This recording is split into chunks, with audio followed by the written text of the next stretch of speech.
I'm Karl Wells. My guest today has been a public relations man. He's been a journalist. He's been a newspaper publisher. Remember the Daily News? He's also been a chief of staff to one of our most prominent premiers. The list goes on, and of course we know him for his work directing the Gower Community Band for many, many years. It's my pleasure to welcome once again to the program Mr. Edsel Bonnell. Edsel, I want to talk to you now about your public relations company. You were the first PR man, professional PR man in Newfoundland. Yeah. And your company was E.J. Bonnell Associates. Tell me about the kind of PR work you did and who were some of your clients? Yeah. Well, oddly enough, I got into it as a result of my work in the IWA strike. And there was the A&D company became very aware of what they had been lacking and so on and so forth, and they turned over a new leaf to make things better. So anyway, they were looking for somebody who had experience and all that kind of stuff.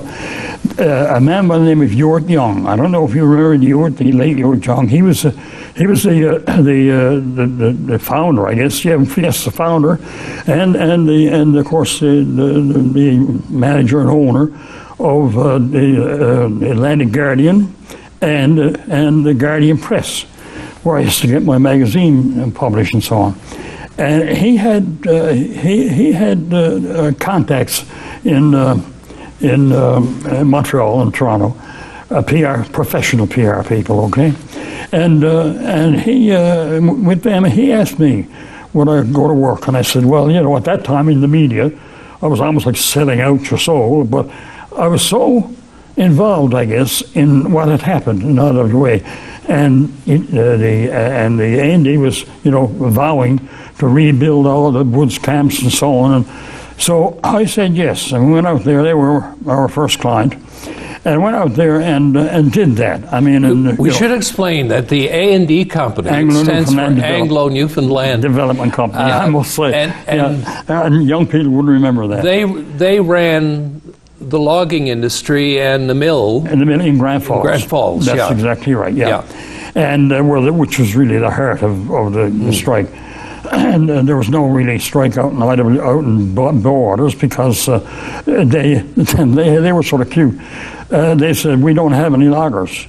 What they did, they had logging contractors, and they just hired them to deliver the wood, and the contractors had to pay the loggers. Anyway, but that's another thing. Anyway, but I went in and I fell in love with it.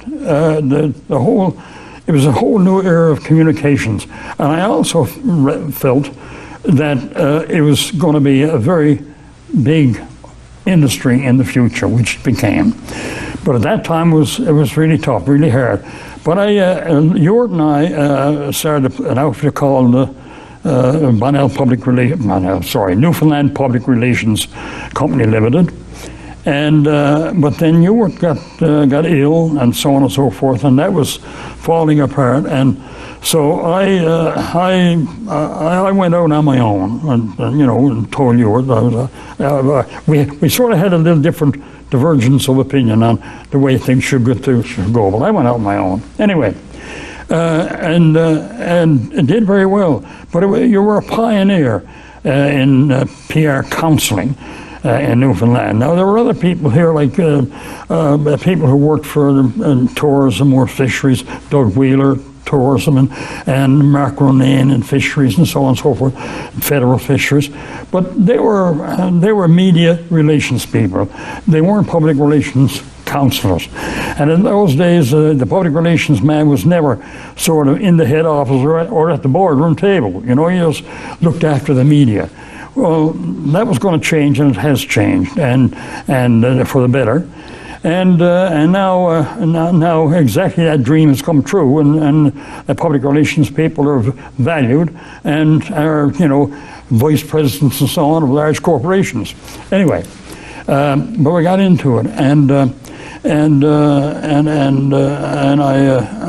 E.J. Bonnell Associates first, and then for various reasons, it morphed into, later in life, Bonnell Public Relations, which is, I still have it now, but although it's not active. Now, after public relations, you decide to get into publishing. Yeah. And you took on the Daily News, which was a daily newspaper. It came out in the morning, right? 1968. Why did you do that? Well, because for two reasons. Even when I worked at the Telegram, I always had the sense that the future of newspaper publishing was going to be with morning newspapers. It really did. Took a long while to catch on in Newfoundland because people were embedded with the Telegram. But that's exactly what the Telegram is now. Mm. You get it, I get it in it's in my mailbox before I get up, you know. And so I like the concept. In the meantime, the Currys, who owned Daily News, were giving it up. I mean, they were no match for the Telegram, that's for sure. But the Crosby group of companies were interested in buying them out, okay, which they did, and they hired George Ferlin. You may know George, Dr. George Ferlin at Queen's University.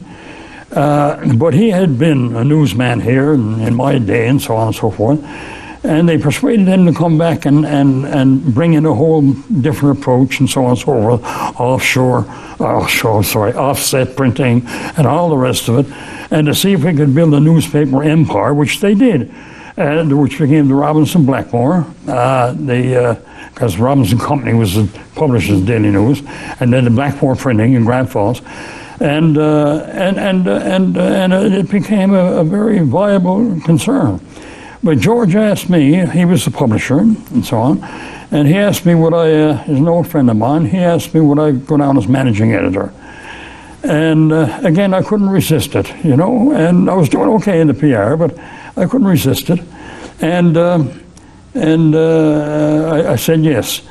So I went down there, and then I was there in '68, and I was there for 3 years.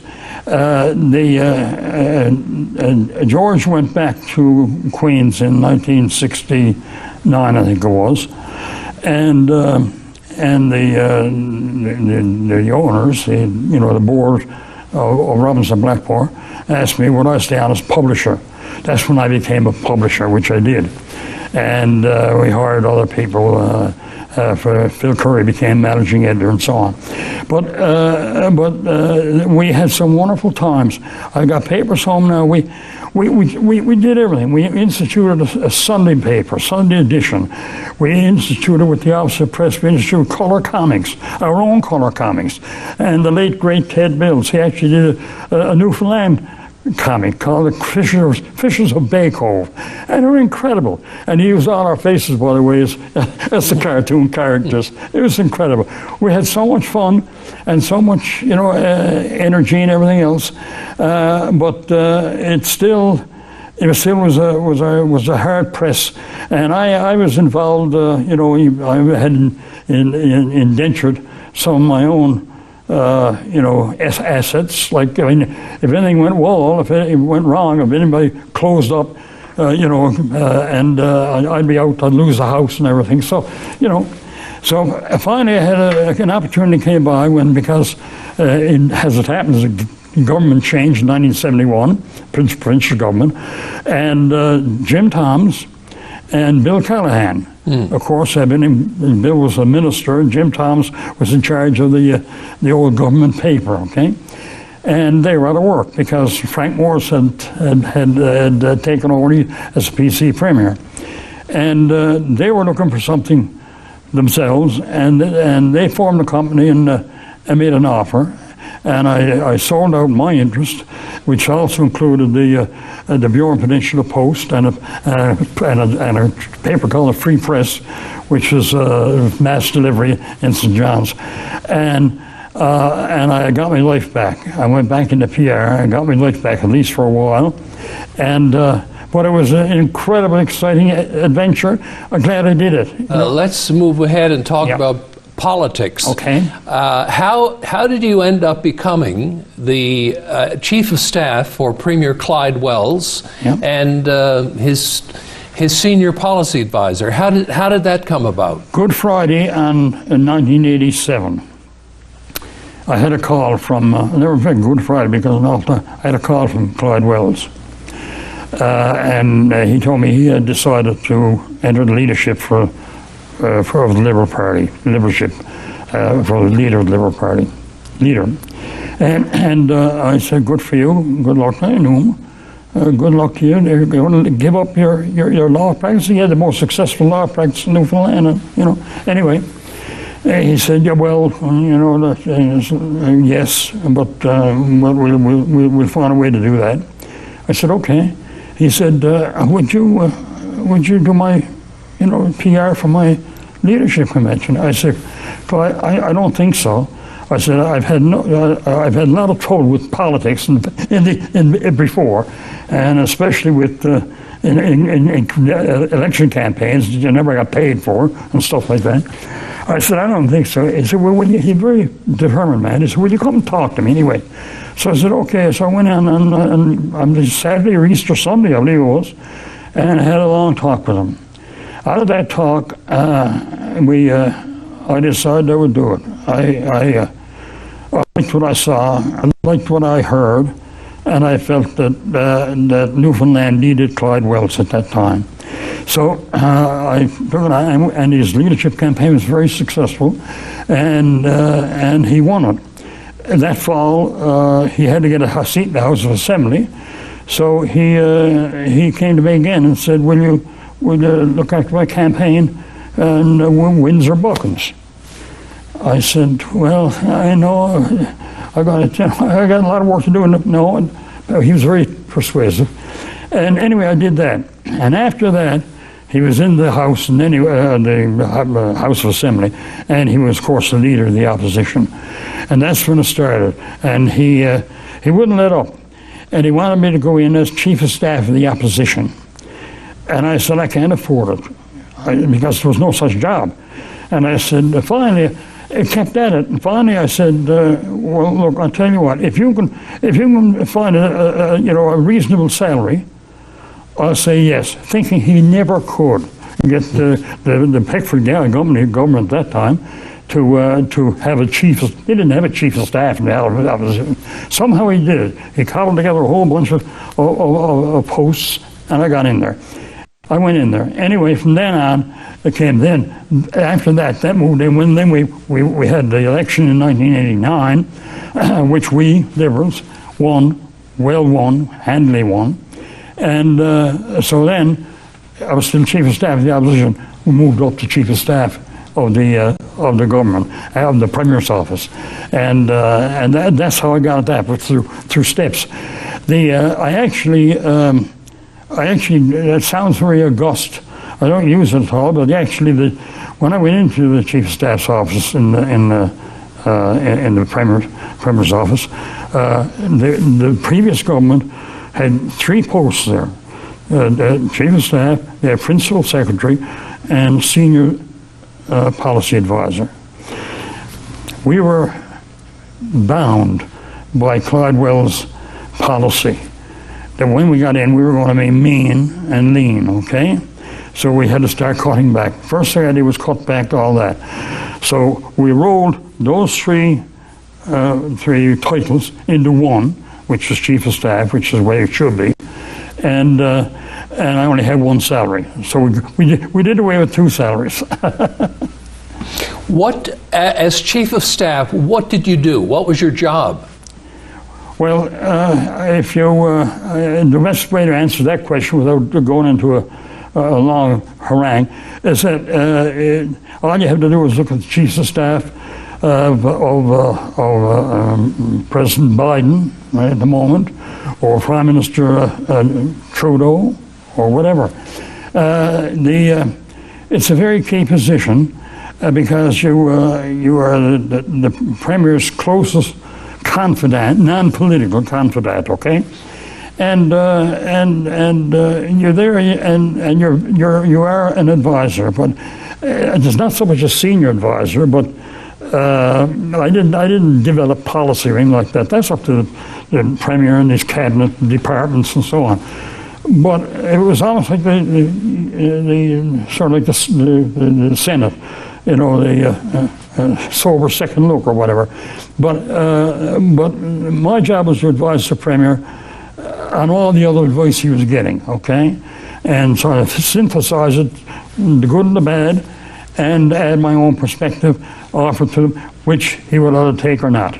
Mostly he would, because we had a great relationship and so on and so forth. And he trusted me and I trusted him, and that's the way it went. So it was interesting. Were you, in a sense, a gatekeeper as well? Did you control who got to see the Premier and who didn't get to see the Premier? Well, we had for regular appointments, we had an appointment secretary, and she looked after all that. But in terms of all there was of shielding the Premier, sort of thing, for a lot of things that he should be shielded from, yes, and that's part of the any chief of staff. Chief of staff is a tough job. I remember at the time I read a book about it back in the 1980s, and chiefs of staff in America and Canada and all the rest of it, they don't last long. I remember Prime Minister Trump. I think he went through a dozen in the 4 years he was there. Yes, you know. And you know, it's a tough job. I lasted, from including opposition, I lasted for 8 years, so which was unique. You were chief of staff, obviously, during the Meech Lake period. Yes. And Clyde Wells became like a national celebrity during the Meech Lake. A celebrity and a hero. A celebrity to everybody hero, except those in Quebec. Now, I'm just wondering, as chief of staff, you must have had to deal with all kinds of incoming requests from people for meetings, media requests for interviews from all across the country. Was it like a wild and crazy period? It was, but not so much for that, because of course we did have a communications director, Judy Foote, who's now lieutenant governor, okay, and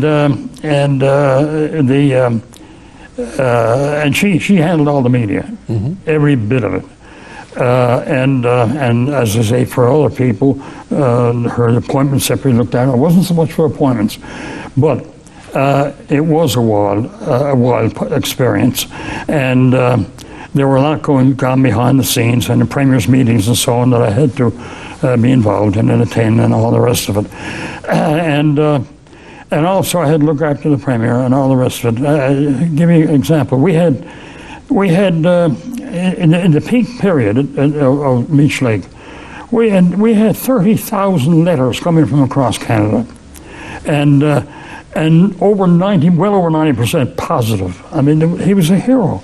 But then there was a lot of negatives, and in the negatives there would be. I had a drawer full of death threats, okay, and sincere death threats, and so with that, I made sure I didn't bother I would tell the telegram. I would tell the Premier that yes, we got a few threats, but don't worry about it. We're looking after it, and I worked closely, for example, with the head of the RCMP here and the head of the RNC, and every threat went through them, and it's amazing what they can do. And in fact, Clyde Wells, he was still speaking on the mainland and speaking here and going out in public, but there was a lot of bad people out there. But he never spoke anywhere, never did anything, without a couple of plainclothesmen being very, very close. He didn't even know they were there, okay? But that's the way it was, including on the mainland. But things like that, it was an exciting time. But again, a very tiring time. It was 24/7. and virtually. I mean, you know, you couldn't get home to sleep hardly, you know. What kind of a boss was Clyde Wells? Demanding. He has every right to be demanding. But Clyde Wells is a unique man. He was the only, when I say was, he's not premier anymore. He was the only premier of Newfoundland who was completely apolitical. He was an political. How could you do that? And he did, and he stayed above it all. He never got down into what they used to call the trenches, you know, of all the chicanery and duplicity and the wheeling and dealing that goes on in politics, and it goes on everywhere, you know, and worse anywhere else than now. Like what you're starting to see, the lies, the duplicity down in the southern states right now, it's just unbelievable. It's sickening. But Clyde Wells stayed above all that. He operated on a different plane, on his own policies, and making Newfoundland, you know, an economic entity. And you know, when we started in the first thing, like I said, we cut down the premier's office, and he was determined to do what no other premier had done since Confederation: have a balanced budget. Everybody ran millions of dollars a year from Joe Spotwood on, millions of dollars, up to billions now. And but we finally made it. We cut back. I mean, we had 3,000 public servants, you know, served positions, not always people, but positions were done away with, and things like that. We took 2 or 3 strikes, you know, the public service and teachers, nurses, and all the rest was Clyde Lloyd. You remember all these? Oh, it was horrendous, and he just kept going through it all, and we did Meech Lake and all in the middle of all that. In the meantime, same time, we lost the fishery in 1992. 91, 92. I mean, that was closed up, our biggest industry, you know, and there was a racket over that, and all the rest of it. And yet he managed. I chaired the committee for the economic planning group, which developed the economic plan, and also did another one then for a strategic social plan. Now, you know, and in the middle of all that, and then we finally made it. In 1995, the budget of 1995, 96, we actually were the first provincial government to actually balance the budget. It's unbelievable, you know, and it didn't happen after that until the royalties started rolling in from Hibernia, and back in 2000, 2005, 2006, around there. So Edsel, I have one final question for you, and of course it has to be about the Gower Community Band. When you took my favorite subject. Yes, when you took it over, it became a community band. Now just explain what that means and where you found all of these young people who became members of the band. Well, as I said, as I recall, I was asked to take over the Gower Church Youth Band, okay? There was virtually nothing there. And I went down, but there was a lot of promise there. And I said, I finally told the church I would take it over on really one condition. And they said, what? And I said that it not be a church band anymore. I said, we'll drop the United Church, Gower United Church, and just name the Gower Youth Band. And I said, that way we'll turn it into a community band, which is an outreach of the church instead of an inreach. That was the big difference. And they agreed to it. And they had put a fair amount of funding into it by that time. And anyway, it went from there. It started on Halloween night in 1973 as my first full-time practice with them. And the 3 people turned up. And but those 3 people were the most exciting people that I had ever met, because there were 3 young boys, but they were excited. All they wanted to do was learn music and play music. And I had gone over that concept with them, and they said, great, we'll go out and get people to come, and they did. And the next week we had I think 16 or something, and before you know it, we're up to a band of 20 or something, and it went from there, and it's been an absolute, well, it's nationally known and internationally known for what it turned into, and it was just wonderful. That was the Gower Youth Band, and that proceeded until the 2000, around the turn of the century, and things had changed a lot. We weren't, the emphasis was not so much. There was all kinds of things for youth to do, schools and all the rest of it. Education had changed, so we decided it should be intergenerational. And with my son John, in fact, he was instrumental in getting an alumni group of the Gower Youth Band, who were now no longer eligible because of their age, and they started an alumni band called the Gower Community Band. Yeah. Eventually, that became an intergenerational band.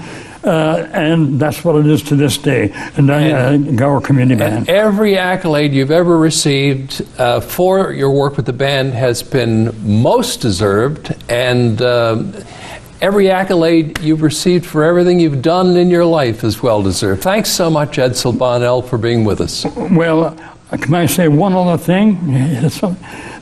Whatever accolades I got for the band, and in fact for everything else, I had to share it.